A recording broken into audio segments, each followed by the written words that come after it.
A quick reaction to Real Madrid versus Napoli. No? Okay. We got two more groups to go through. Let's talk about them. We've got Group C to talk about, Group D to talk about. So, Real Madrid versus Napoli in Spain. Real Madrid already through, remember, coming into this game. What a turn. I love that. Finish. Rodrygo, but the turn of Diaz. Finish. Oh, poof, see you. That's a great turn. And then, obviously, Rodrygo does what he does at the moment. Whoops. Coming back inside, and look at that. So for this goal, I do agree with Henry that turn by Diaz was insane. But even better than that was that finishing by Rodrygo. Friend of the show, apparently. Fan of the show. Yes. And your hairline. yeah, that sprayed on one. But Bellingham is the man. He's another man who spends £300 on a haircut, and rightly so. And you can see it works right there, right on the forehead. Look, he's saying, come here, spray it on, baby.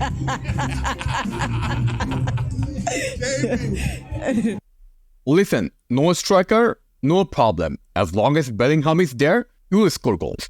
But it was Nicolas Paz. Nicolas Paz. What a turn, look at how he turns. First Champions League goal, youngster. Lovely. Keeper should have done better, but it's a great moment. It's nice for to him. see a young kid score, whatever it is. And seals Real Madrid top of the league. So this is a perfect example why I always talk about our young players that deserved some chances. And this is why, if you give them opportunity, they will deliver. I do agree that the goalkeeper should have done better, but for Real Madrid fans, that we don't mind. The fact that he had insane turn and then he has the confidence to shoot from long distance, for me that's enough to say that this guy has future at Real Madrid. So as CBS Sports did not discuss much about Real Madrid versus Napoli game, let's react to ESPN. Minded than Jude Bellingham. It's not bad, is it? Yeah, and that's incredible. And it's not just the goals. You saw that pass there and the way he's taken the goals. The header wasn't the easiest header, but he knew he had to go for the placement and the lob. But the pass for Joselu, just early outside the boot. What more can we say about this guy? I mean, he's absolutely ripping it up. There is not a chance in his wildest dreams he could ever imagine going into a club of this magnitude with this pressure, which has dissipated somewhat because of the way he's playing. So CBS Sports didn't show the highlight of the last goal of Real Madrid, but we have to discuss the goal because the pass from Bellingham was just out of this world. And again, every match goes by, we always have to talk about Bellingham. Rodrygo on the score sheet once again, however came off late. We're still waiting for reports on how serious that injury could be, but it's a player that is playing so much more confidence. Yeah, and productivity obviously breeds confidence, and it's what we're seeing from Rodrygo, and a player that, yes, has had his difficulties earlier this year, but what we have found from him is that actually the absence of Vini has played into his hands because he becomes more of a featured player. Usually we would see Vini on the left-hand side. We're seeing more of Rodrygo down the left-hand side, and to Craig's point, and he mentioned that over the weekend against Cadiz, cutting to the inside to his right foot, far post. What do we see today? Cutting again inside from the left, over to his right foot, far post, goal again.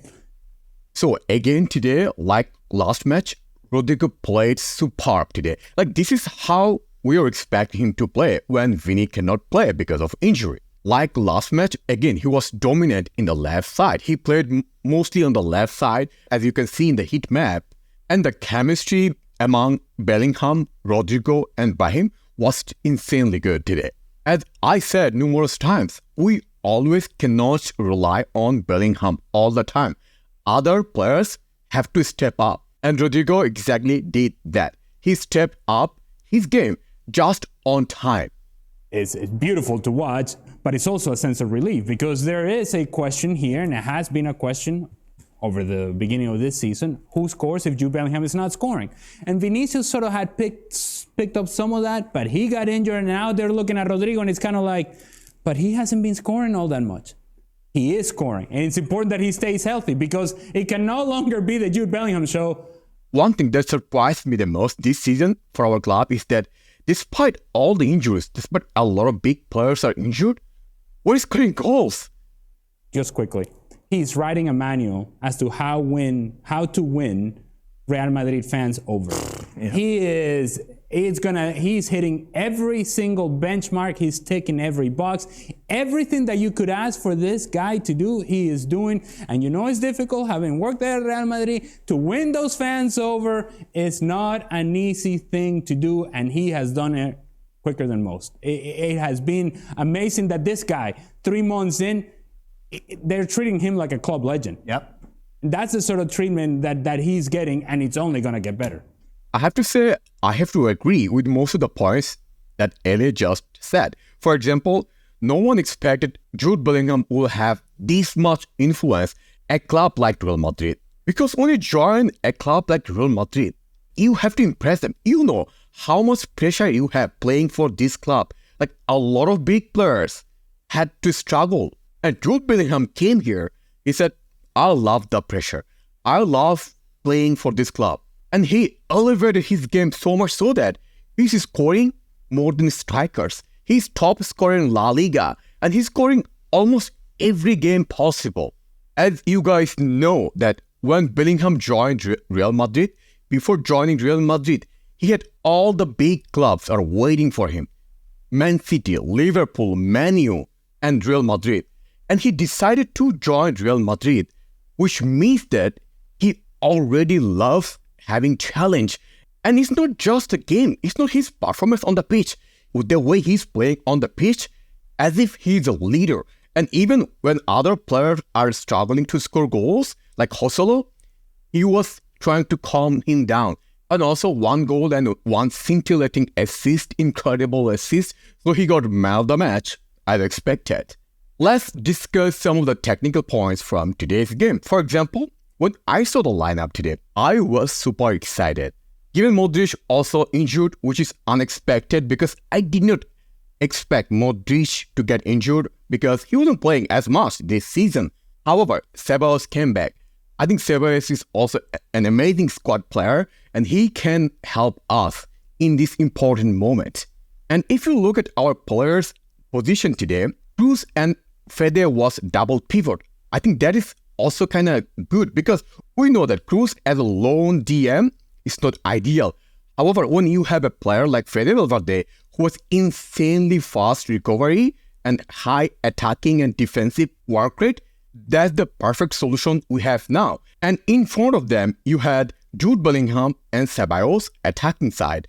And then you had Brahim and Rodrygo. Rodrygo, the farthest attacking player today as of last match. Second point, Joselu scored his goal. Yes, he scored finally. But before scoring that goal, how many chances he missed today? I was head scratching. I'm like, what I'm watching? How is this possible? How come a professional player miss so many easy chances? Jude Bellingham was literally spoon-feeding him. Bro, please score this goal. Please score this goal. Anyway, I hope that Joselu gets his confidence back because we need him. Because we have no other striker. He's our only striker in our club right now. Third, at midfield combo, Kroos and Fede Valverde was an excellent solution for our injury crisis. For example, when look at Kroos' performance today, oh my god, what a performance he had today. A lot of Real Madrid fans think he's done. No, he's not. He played insane. Look at his stat. And then look at Fede Valverde's performance. If you look at Fede's heat map, like there's not a single point, a single place in the map he wasn't there. Especially in defensive to mid point. He was almost everywhere on the pitch today. Don't get me wrong. Fede wasn't playing his traditional role. Like, Fede is a player who's kind of like attacking minded. But today, he was even playing deeper than Kroos. Another important point is that both teams today played superb. Both teams came here to play attacking, fluid football. And it was one of the best games for neutral fans. And specifically, I like the way we played today. It was beautiful football. For example, the way we played today, every time we had the ball, just go for attack. Every player was moving like fluid. Like they're so malleable. They're taking role. They're supporting each other. Like the chemistry, everything was just on point. And most importantly, once Napoli equalized 2-2, right? And then we had a little subdued performance. But after 65th minute, when we increased our tempo, oh my God, it was so much fun to watch. It was unstoppable. Like no one could stop Real Madrid. Napoli was struggling to figure out what they are going to do. The last important point, there's not a lot of people who talk about this player, including me, like Rodrygo. Once Militao got injured, he solidified his place in our team. And the way he's playing every match, oh my God, this guy is a gigantic, colossal figure on the field. One thing, he has made sure that once Militao is coming back from injury, he's not going to replace him. If Militao comes back, the only player he might replace is Alaba.